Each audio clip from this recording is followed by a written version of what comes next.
we installed here Marinelite Satellite Compass 120. You can see it's giving heading, COG, rate of turn, rolling and pitching, and the GPS coordinate. Right now it's not giving the speed, you can see here, because the ship is anchored, it's not moving.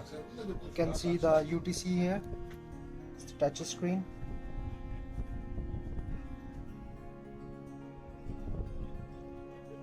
Let me show you the processing unit back there.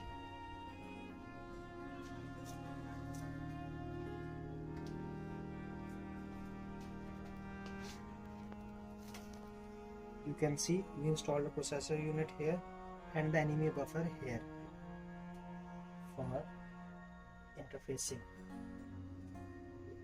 You can see the serial number. We take the power, main power and GNSS battery power from here, from these two breakers.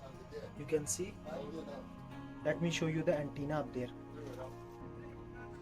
You can see we installed a antenna here. It's aligned with the forward